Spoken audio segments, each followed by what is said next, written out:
The Boston Celtics did two things to beat the New Orleans Pelicans. They tried, and they tried something new. And I'm going to explain that right now on a bonus Locked On Celtics podcast. Thanks to Blockbuster Brand, it's holiday season, drop Drew in the mix. And 3 from KP, no, we not on the Knicks. Flushing competition like Al on Giannis. Juice and Big Juice, still B-Town's finest. Banner 18 going up in the rafters. Watch the C's game in Locked On after. Karalis on the breakdown. Clutch like a tip from D. White on the breakdown. John on the mic, documenting domination. Matter pen a back bay, it's all C's nation. Rain and Jace, how we started, raising business, how we finish. Locked On Celtics pod, home of the winners. Peace. Hey there, welcome back to the Locked On Celtics podcast, right here on the Locked On Podcast Network, where it's your team every day, and I've got you covered every single day, normally Monday through Friday, but man, I am just blasting through these bonus podcasts. Did one yesterday to preview this game, doing one today to talk about the post game, and I'll be back all week long, so make sure you're subscribed wherever you get your podcasts. This bonus podcast, I'll try to keep it a little bit shorter. I know it's Easter for a lot of you, and you know you might not have the full 30 minutes. Maybe you're going to a family event, maybe you're going to church, maybe you're doing something, maybe you're not celebrating. Either way, whichever, it doesn't matter to me. I'm just happy to have you on board here for this post-Celtics 12-point win over the New Orleans Pelicans. I'm here, if you're watching on YouTube, which you should subscribe on the YouTube page, in addition to subscribing wherever you get your audio podcasts. You can see me here in the media room with the big New Orleans Pelicans logo behind me. I would love to do this from the arena floor, but they're out there with like leaf blowers blowing away all the trash and stuff. So this is the quiet spot. So here I am. I'm John Karalis, if you're new to the show. I used to play a long time ago. Now I'm covering the Celtics as a beat writer for a Boston Sports Journal. So let's just dive right into this because, as I said, the Celtics did a couple of things here. There are three main elements to how they won this game. Later on, we'll just talk about just trying at all. In a few minutes here, we'll get into like their fourth quarter execution. But let's start with their defense because the Celtics in the first quarter gave up 37 points. And as you can see, the rest of the way, they gave up, what was that, 55 points the rest of the way to get to 92. Is that right? Yes, I think so. But point is, they gave up a ton of points in the beginning, in the first quarter. A lot of fouls. They were turning the ball over a bunch. They were giving up 3-pointers. And some of those 3-pointers were the players that Joe Mazzulla said, we're okay with those guys shooting. You know, you got to make sure you're contesting, but those were guys that they wanted to if anybody's going to take those 3-pointers, those were the guys that were going to take those 3-pointers. So it burned them early, but not overall. So it looked like for a while there that the Pelicans were going to shoot their way to this win, and the Celtics did a good job of ultimately kind of matching the Pelicans. Celtics were 15 of 37. Pelicans were 13 of 35. So, you know, only a 6-point difference there, kind of a wash, even at the free throw line. And then it comes down to hitting a few more of these 2-pointers to win this game. But it really starts with their defense. And after that first quarter, they did a couple of things. They stopped turning the ball over. Jaylen Brown did an incredible job defending Zion Williamson, taking that challenge. And what a great season it's been for Jaylen defensively. He talked before the season or early part of the season about wanting to be an all defensive team, potentially on one of the first team all defense. And early on, I was like, okay, yeah, Jaylen, that's great. Yeah, it's a nice goal, but I'm not too worried about that. Well, you know what? He's making a case for an all defensive team. I wouldn't be surprised. I would say Derek White and Drew Holiday should absolutely make it. I wouldn't be surprised if Jaylen Brown gets a lot of strong consideration. There are a lot of good defenders out there, and in those spots, they're positionless, so they tend to go to bigs. But in this NBA, who knows? I think Jaylen taking that challenge, taking on Zion, going chest to chest. Jaylen's a big, strong dude. but Zion is a bigger, stronger dude. And he made Zion pick up his dribble sooner than he wanted to. It made him uncomfortable around the rim. Things were automatic early on for Zion, and then it got to a point where in the third and fourth quarter, it was almost like Zion was just like, I don't even want to be involved in this play. I'm just kind of like checking out. And that's an amazing thing to get to, because Zion has been a huge part, the reason that the Pelicans have gotten to where they've gotten. And he still scored 25 points, but on 9 of 17 shooting, 17 shots is not a ton for Zion. I think he could have shot more. You got 23 shots for CJ. That's probably where they wanted Zion to be. Oh, and there's a nice loud horn coming from the other room. It's just a cacophony over here. He got to the line 14 times, 7 of 14. I'm sure from, my buddy Jake Madison's perspective, you'd probably look at that and say, if they could have gotten to a few more free throws out of Zion, that alone might have changed the tenor. But he's not a good free throw shooter, so that's something the Celtics were comfortable with. So they did a good job on Zion, and he could have been much more devastating than, a 25-point game. You can live with that. 9 of 17, 53%. Zion's the type of guy that can go 14 for 17, getting to the rim, drawing and ones, and could be a real killer, real momentum changer.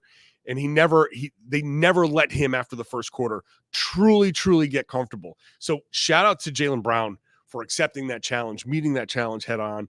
And he looked like he was in a fight after the game when he came over here to talk to us here in the media room. And in fact, a little scary thing was his left hand, which you could have seen him during the game holding it.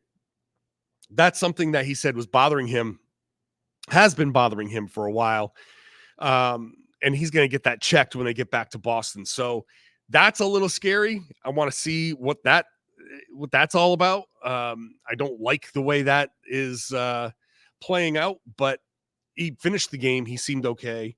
They, he said he had a back tightness and his knee hit the ground. So it wasn't like he got a strain or anything like that. I guess it was like some sort of contusion. I do not expect him to play against Charlotte. Like I think he's got, between the knee, the back, the hand, they've got a bunch of reasons not to play him against the Charlotte Hornets. In fact, don't wait for the Charlotte game to be over. Just send Jaylen home now. Send him to Boston now. Get it checked now, and let's just see what it is and kind of move on from there. So, but we'll see. In the meantime, awesome defensive game from him. Awesome defensive game from everybody. Kristaps Porzingis protecting the rim. It was a true team effort. 4 block shots for Kristaps Porzingis. You got a block shot from Holiday. You got a block shot from Al Horford. The Celtics blocked 7 shots overall. Jaylen Brown. And I think there were actually like a few. I thought there were more block shots, to be honest with you. They were contesting so much at the rim. It was just a gang effort at the rim, making Pelicans, pick up their dribble, like I said, a little soon and make a move that they weren't trying to, they didn't really want to make, and challenging that and getting help from, weak side help. It's just a really great defensive effort, indicative of what they are capable of doing. And that's the big thing. This is what they are capable of doing. Forget the Atlanta games. Like, people really look, the comments in the YouTube and the comments on Boston Sports Journal after the Atlanta games were just brutal. And then they go out against the Pelicans, who are fighting for home court in the first round of the Western Conference playoffs. Go out there and take the first punch and answer, build the lead out to 22, hold on in the fourth quarter, and come out of New Orleans with a double-digit win. So that to me is the impressive part, and much more indicative of who they are than what they showed in Atlanta. What they didn't show in Atlanta was Derek White and Kristaps Porzingis pick and rolls, which they couldn't in one of the games because those guys weren't playing. But late game, I was very, very impressed and happy to see the Celtics going to, it was basically the same play over and over and over again. Holiday brings it up the right side, over to Tatum, over to Porzingis, who flows into some sort of pick and roll or gets it over to Derek White, dribble handoff, or a pick and roll, or just Derek White matching up and driving, resulted in a first one was Derek White free throws. Second one was a Porzingis drive and dump off to Jaylen Brown for a dunk. The third one was a shot that White missed. There was an actual turnover where they started to defend it and figure it out a little bit. And then they get Jayson a little bit more involved. Jayson draws two and kicks it over to Derek at the top of the key there, and hits a 3-pointer from the top. And that was the dagger. That was beautiful. That whole offensive execution was beautiful because they involved everybody. They didn't have Tatum or Brown bringing the ball up all the time. They got it into Derek White's hands, a guy we all trust. They ran a play that involved multiple people, and they didn't worry about, this might be a turnover. No, they ran a good play, and they ran pick and roll or dribble handoffs and put the ball on the floor and dribbled and attacked, and they played with pace. They played with really good pace to attack and force the Pelicans to do something. Like on that Porzingis drive, you force the help to step up, and Jaylen Brown's cutting baseline, and you get a wide open dunk. So Jaylen didn't have to ISO to get that shot. Tatum ISO'd on a drive from the right corner, but the floor was so spread out that aside from a late kind of gamble for a steal from Zion Williamson, there was no help. So that's what you're looking for. It's not that I don't want Jayson Tatum to isolate. That's great if he isolates in a situation like this where all of a sudden it's, well, we don't know what you're trying to do here. We can't load up on a Jayson Tatum ISO. We can't load up on a Jaylen Brown ISO. We have to worry about Derek White and Kristaps Porzingis and Drew Holiday. That's what you want the defense to be thinking. And so the Celtics spammed that play over and over and over again. Just like they kind of spammed that switch defensively in the last game. And we were like, oh, Joe Mazzulla, what's he doing? He's making excuses and all that stuff. Well, they spammed another thing and it was working. They kept going to it. And there you go. You get more film on something that works, and proof to Tatum and proof to Brown. Like, hey, look at what happens when you give the ball up. You guys each had big buckets. Tatum had that big assist to Derek White. So if you draw two and kick, or you attack against a spread out defense, you're much more likely, or cut, you're much more likely to score and be part of holding off another team. The 22-point lead was a 13-3 run. It got down to 12. And all the Celtics needed to do, and this is what I keep saying over and over and over and over again, fourth quarter with the lead, all you have to do is make buckets. I don't care if you win the fourth quarter or lose the fourth quarter by a couple of points. They lost the fourth quarter by 3. I don't care about that. You're up by 22. Lose the fourth quarter by 3. Don't lose it by 13. Don't lose it by 23. You know what I mean? Don't lose the fourth quarter to a point where you're losing the lead, right? So don't, I should have thrown the 13 in there. Don't lose it by 23 when you're up by 22. You get my point. Losing it by 3, whatever. Because what the Celtics did in that 3-minute stretch, McCollum hits a 3-pointer with 4:26 on the clock. And the Celtics over the next 3 minutes, by the time Derek White hits that 3, with a minute 20 on the clock. So almost 3 minutes exactly. They just did enough to hold on to that lead. They trade buckets. Fine, trade buckets. All right. Yeah, you want to get stops. Obviously, you want to get stops. And they did get a couple of stops. But like I said, the Pelicans, they're a good team. They're fighting for home court in the first round. They're going to hit some shots. They're going to make some baskets. You just have to hit enough baskets to make them run out of time.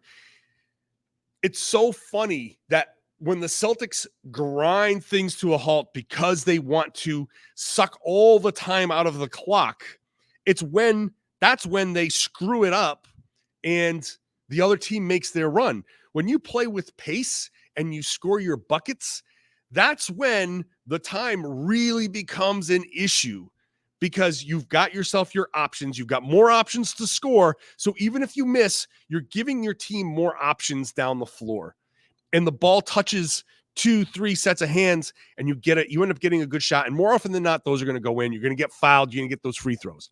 So then by the time it's $1:20 to go, now you're starting to play the foul game. And that's where the game is over. That's where it doesn't matter that they cut it to 11, right? Because Derek White hits that 3. You make a bucket. You hold on to your lead and you walk out of the Smoothie King Center with a double-digit win. That's exactly how it's supposed to go. So credit to them for the defense, showing us their defense, what that's capable of. Credit to them for doing something different in the late game. Now we can see Derek White can handle the ball. Trust him, it works. Yeah, Tatum's going to handle the ball. Yeah, Jaylen's going to handle the ball. That's not all you can do. That's not all you have to do. And then it just comes down to simply trying. And the Porzingis after the game, he just couldn't help but be honest. Whereas like, okay, it's on us and it's not always easy. I'm paraphrasing, but this is basically what he said. It's not always easy to get up for these games. We know what we've accomplished. We've worked hard to accomplish these things. We've gotten to this point and now we know what's next. So there's this kind of like space here where it's like, okay, yeah, you don't have that same oomph behind it. And you didn't have it in Atlanta and you saw what happened. And it's tough. It's tough. We saw it with the Denver Nuggets last year. We've seen it with teams in these situations before. You just kind of let go a little bit, and NBA teams are good enough where, yeah, you get burned a little bit. They do have to fix that, and they do have to find it within themselves to be better at that, because you're going to find situations in games in the playoffs where you don't want to get into the habit of relaxing.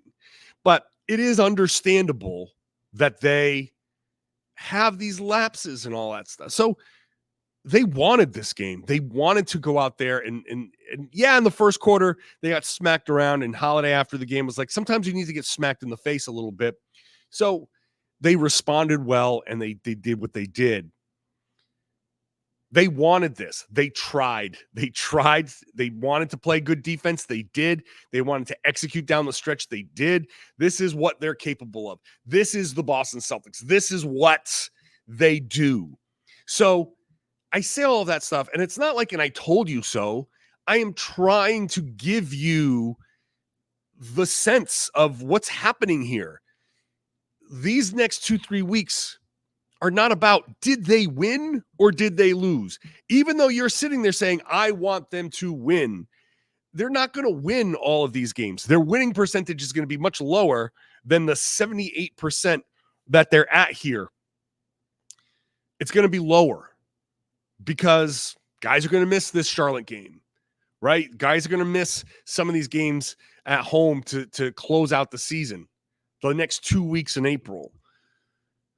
It's not going to be the same juice. And when the same juice isn't there, you just don't have that same, it's not, the execution's not going to be there exactly the same way.